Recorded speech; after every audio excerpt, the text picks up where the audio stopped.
want to help your team connect at a deeper level. Well, today I've got a 2-for-1. I'm bringing you a hopefully non-cheesy icebreaker with a bit of a difference. This is an icebreaker that's specifically designed not only to break the ice, but to actually build psychological safety and to support your team to connect. Inspired by the recent release of Inside Out 2, this episode is all about emotions. We're going to be introducing a really simple, quick, effective tool to use with your team, be that in your next team event, a meeting, or even actually in a one-to-one. Hi, I'm Chloe Semple. I'm the founder of the Ultimate Offsite, and why I'm particularly excited to share this exercise, apart from my love of the film, is because of its potential to build trust and psychological safety in your team.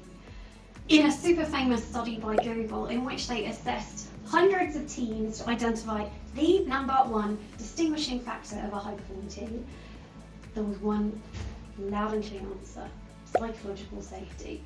More simply put, the amount a team felt safe with each other, trusted each other, was the number one thing that drove a team's performance. We all want high-performing teams, don't we? So how, as leaders, do we create an environment where our team actually feels safe to take risks, to share ideas, to express their emotions without the fear of judgment? So to help you do just that, I want to share this quick and easy tool that any leader could use of any size team to help a team connect at a deeper level. So I want to introduce the feelings wheel. Now, as much as we might not all love it at times, we are all human. That means we're not purely these rational, logical animals. Like it or lump it, every single one of us are driven by our emotions. As much as we might like to leave our pesky emotions at home, that's not happening.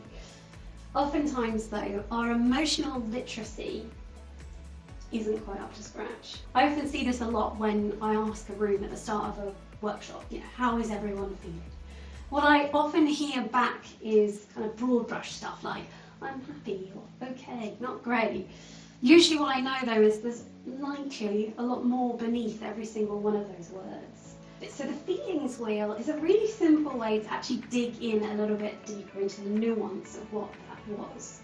Created by Dr. Gloria Wilcox, the feelings wheel is a simple feelings recognition tool. It features 100 words over 7 different major categories of emotions, from happy to sad. It's likely that at least some of your team are right now feeling something like busy and stressed. We're all been there. Heck, you might be currently feeling that. The feelings wheel can help us dive a bit deeper to, if you use it as a team, articulate, share, distinguish what feelings we are experiencing, what everyone else is feeling, and immediately you start to get a sense of, oh, right, there's some commonalities. I see myself, oh, they're feeling that too, or it's okay not to be okay all the time. I know that there's a bit of nervousness with leaders, in particular, about opening up. Sometimes we just don't know how we're going to handle it. Sometimes we just want to avoid a moan fest, and we're kind of like, oh, I don't want to hear negativity. We want to have a real positive day or a positive experience. But in the same way that it's kind of unwise to avoid a lump. If you have a lump in your breast, it's unwise to ignore it. The same is true of our feelings. Ignoring them is not always the best. Now, I'm a bit of a Patrick Lencioni fan. It's not in one of these books, but one of his books called The 5 Temptations of a CEO. The first pitfall or temptation of a leader is around invulnerability. We all want to kind of appear put together. But the reality is that trust actually is cultivated through the moments of vulnerability, the moments where we aren't fully put together. And so an exercise like this actually creates space for us all to be and show up as humans. It creates space for feelings to be acknowledged and explored. It's not necessarily about fixing anything, but just about opening up and sharing. Because the thing is, when we don't check in on our emotions, frustrations can build up over time. This can happen a lot in teams. Sometimes we can avoid conflict.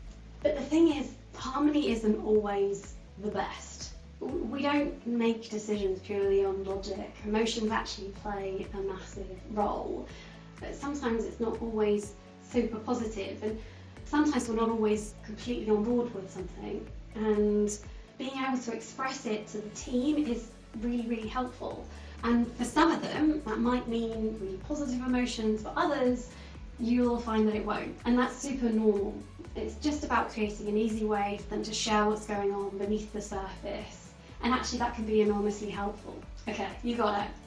By now you're either thinking, Chloe, I'm on board, just tell me how to blooming use it. I will.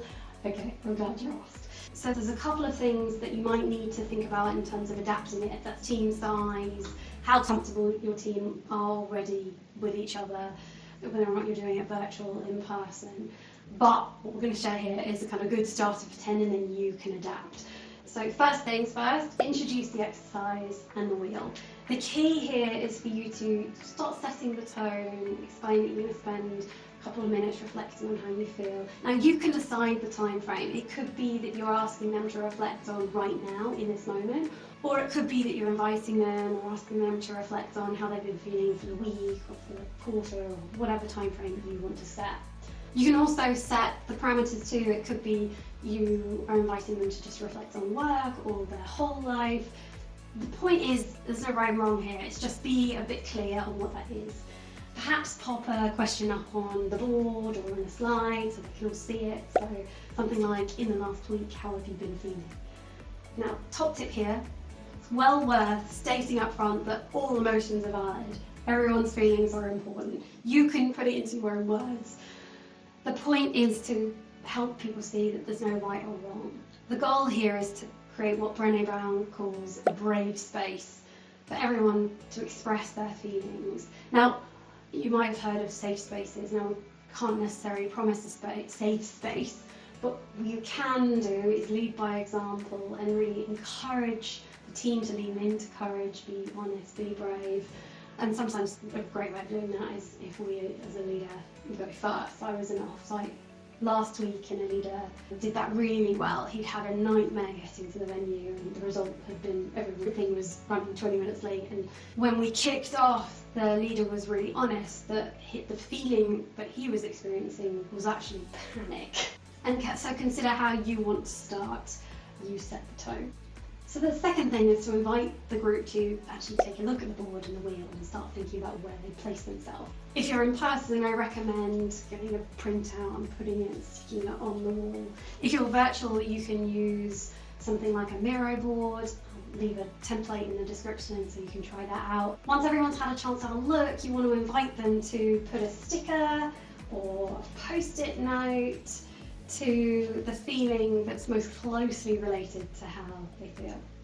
Then step 3 is to actually create a bit of space for sharing, to open up the floor for people to open up about why they chose what they chose. Now, I recommend that you make this optional. You say something like, you don't have to share, but if you feel comfortable to.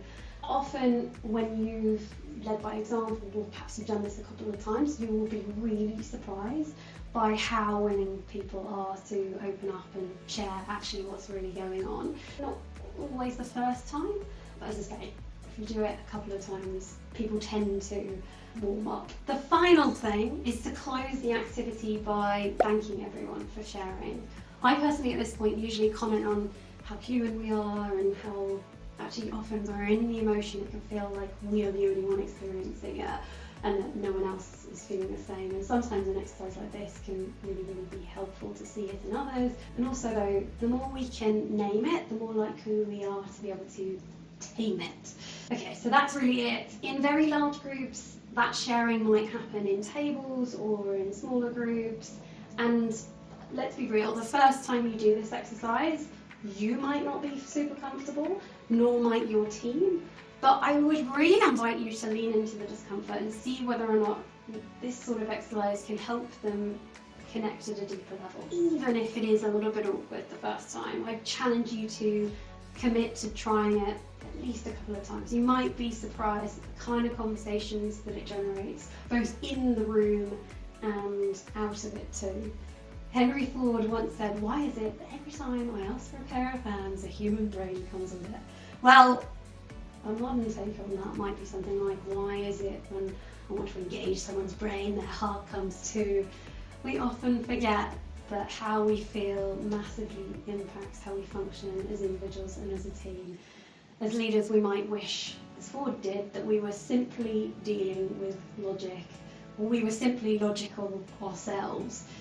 But the real challenge of leadership is that you are operating with feelings that often we feel, as was beautifully articulated in Inside Out 1 and 2, that we don't necessarily want taking over the control room. So if you're up for a challenge, why not give the feelings wheel a try at your next team offsite or your next team meeting? We'll leave the link below to download the wheel in the description if it's helpful. And thank you so much for watching. I really hope you found this exercise useful, and perhaps you'd like to make me super happy, or should I say optimistic or hopeful, that this channel is actually helping people. Then please like, subscribe. I'd also be super curious to hear what is some of your takeaways, so please do share them in the comments.